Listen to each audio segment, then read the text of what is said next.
Story 1. It would be like watching a dramatic reunion episode of a reality show. Complex, messy, but somehow you can't look away. Whether it is a good idea or not, it will definitely make headlines and stir up some heated debates. Story 2. It is not about governments, it is about people, and the people seem to suffer, so welcome back. Everyone has the right to make a mistake. It does not mean they have to suffer needlessly after they have learned their lesson. Story 3. With the current development in the United States and their alignment with Russia, I think it is paramount that all of Europe, excluding Russia and Belarus, are united both economically and militarily. The United States cannot be trusted. Europe cannot and should not be divided. A storm is coming, and we are better off united. Story 4. We should have never left. We should have renegotiated our position. At the end of the day, we voted and we left. I'm happy to respect that, but I'd like us to rejoin the customs union. I'm not sure that Brexit has any positive effect for the United Kingdom. Story 5. 1. Nothing in the news is indicating they are rejoining. I'm confused with the wording of your question. 2. The United Kingdom should have never left the European Union. It's been a disaster for them in many ways. Story 6. There is zero political appetite to do this in the United Kingdom, despite all the polls. Not one major party has suggested they will try.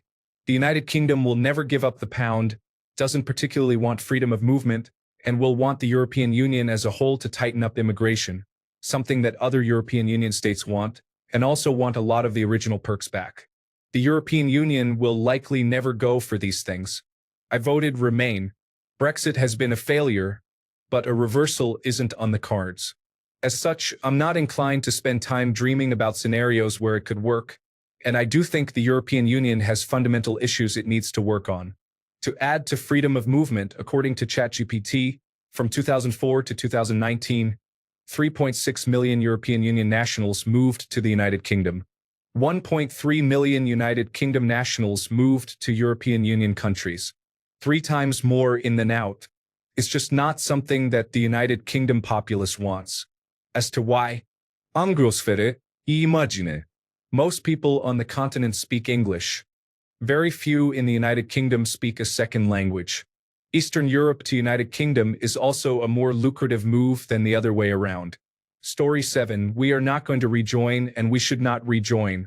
We should also never have left, but we did, and we will not get the same custom arrangement we had last time.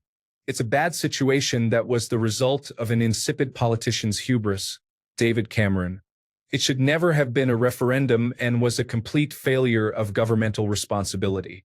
Story 8. I think the European Union will have to reform itself. Its individual constituents have too much power, and that was one of the reasons the United Kingdom left. For example, Viktor Orban acting as a Russian agent in place, Angela Merkel deciding to allow over 1 million refugees, etc. Story 9. We need to join a federal Europe. Even if we joined Europe now, its decision-making process is too slow, like a hydra with 20 heads, all with psychiatric problems. A federal Europe with a clear mandate every 4 to 5 years would hopefully progress to being a superpower and maintain security in Europe for a few more decades at least. Story 10. Won't happen. The United Kingdom will not give up the pound, and the European Union should not give up on the rule of adopting the euro eventually, as it would be a big middle finger to everyone else. The Schengen area would probably still be an opt-out as Ireland managed to secure it too, so it would not be a significant issue. Story 11. The referendum should never have happened and should be renounced. Richard Dawkins said it best. Constitutional amendments are, or should be, hard to achieve. In America, it takes a 2/3 majority in both houses of Congress. It's easy to see why the bar is set so high. Unlike ordinary lawmaking, constitutional changes are permanent. We have no right to condemn future generations to abide irrevocably by the transient whim of the present. If a decision ever needed this 2/3 majority to win, it was the referendum last June on whether the United Kingdom should leave the European Union. David Cameron handed over this massively important decision to a simple majority of ill-informed voters. The fleeting opinion, on just one day, of a slender majority of an ignorant and misled public is now touted as the sacred and unchangeable word of the British people. Not just for the next 5 years, as in an ordinary election, but long after we are no longer around to reap the consequences. Story 12. Leaving was a very stupid decision that had terrible impacts for the country. The day it was actually enforced, we lost about 15% of the fishing industry, for example. Going back, tail between legs, would be better than the poorly planned idea to head off into the Atlantic so that Nigel and his friends can evade European Union tax laws. Story 13. I am in favor of rejoining in principle, but we have to consider that the European Union still has huge fundamental flaws that need to be resolved. The United Kingdom was not and is not the only Eurosceptic country in the European Union. There is still a democratic deficit, or at the very least a democratic disconnect between the top and the bottom. The European Union financial system, with a separation between fiscal and currency policy not being aligned, also needs to be sorted. The last crash has probably been forgotten now, but it utterly buried a lot of countries and caused huge issues and tensions. The imbalance between smaller states and Germany or France is also an issue, not to mention Germany being reluctant to stand up and France constantly insisting it is leading at the cost of all else. Constantly adding to the Union before these and other issues have been addressed is a road to nowhere and will inevitably come to a head. I love the European Union, but even as a Remainer, I would argue that it will at some point collapse in on itself. It recognizes these issues, but not much progress in addressing them. Story 14. Joining the European Union, no thanks. However, if the countries of Europe decided to create a United States of Europe and everyone gave up their country's rights and freedoms in favor of a centralized approach across all, then yes, I'd vote to join. What harms the European Union is this halfway house they're in at the moment. One moment they are trying to be big, the next trying to be lots of individual small entities, and it's not ideal. Story 15. We need to go back in. The world's circumstances have changed, and we are no longer in partnership with the United States. The European Union will strengthen us, and we should never have left in the first place. Story 16. You people don't understand one thing. It's not up to the United Kingdom to just join the European Union. It has to apply and start all over again. It has to comply with all the European Union regulations, ironically put in there by the United Kingdom, and then be voted in by every single European Union country member. The European Union suffered a lot from the United Kingdom leaving. Do you think they will just welcome them back in? The European Union has to make an example of them. Furthermore, even if they join, there isn't going to be any old privilege like closed borders or keeping the pound. The United Kingdom can't join the European Union for at least 20 years. Story 17. I voted to remain and was very sad we left. But now that we're out, we should probably stay out.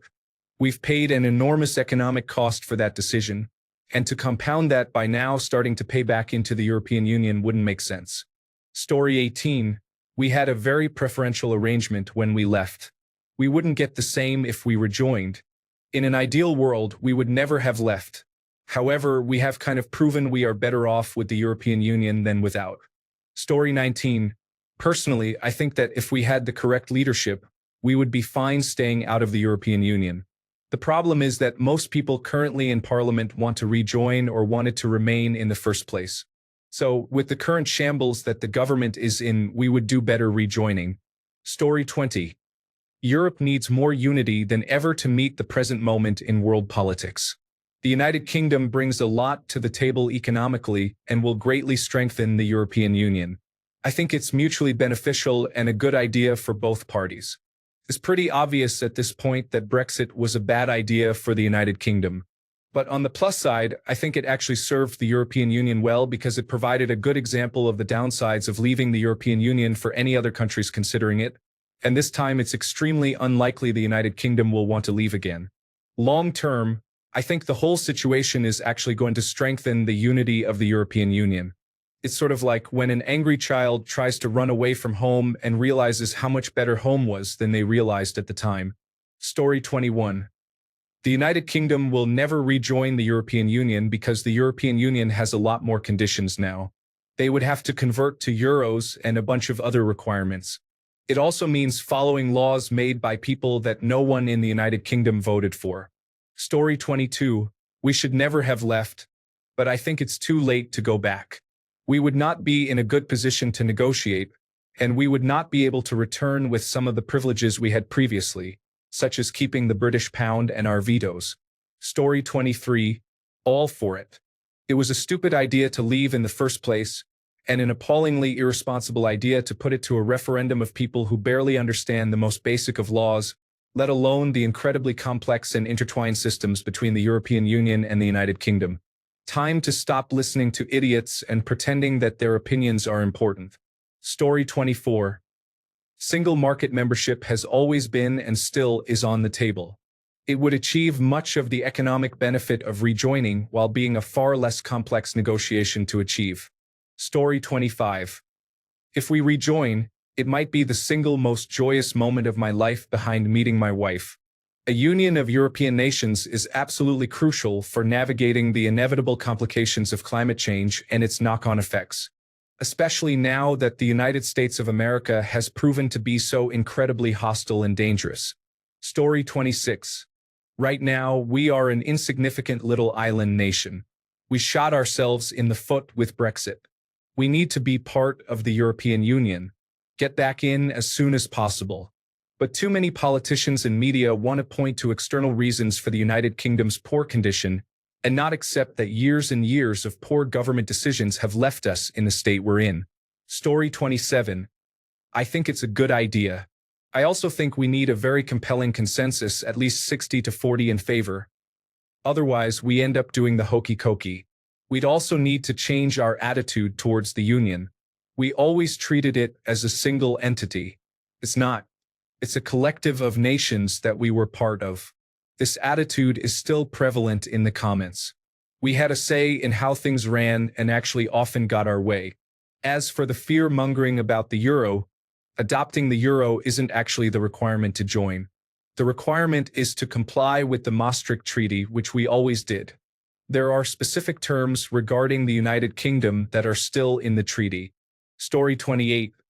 Great idea, but I cannot see it happening right now because of reform on the rise. Farage is stronger than ever. Why would the European Union want to take a risk on us again at this time? I do not think it is going to happen until the consensus is about 70%. Story 29. Cannot happen fast enough.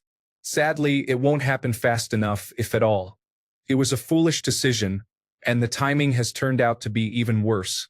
In what possible situation are we better off outside the closest and most ideologically aligned power bloc in the world? Story 30. I voted to remain. Unfortunately, we lost the vote. We had very favorable terms when we were in the European Union, and much of that was because we were in from the start and could get concessions as the bloc evolved. My worry now is if we rejoin, we will not ever have those terms again. We will probably have to adopt the euro and all the rules other aspiring countries have to adopt to join. Therefore, if we rejoin, it will not be how it was for us. Instead of being near the top, we will be at the bottom, subject to every whim of the European Union, whether it is beneficial for us or not.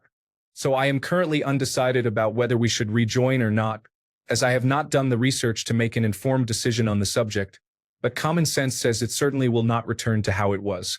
Story 31. They would have to give up the pound sterling.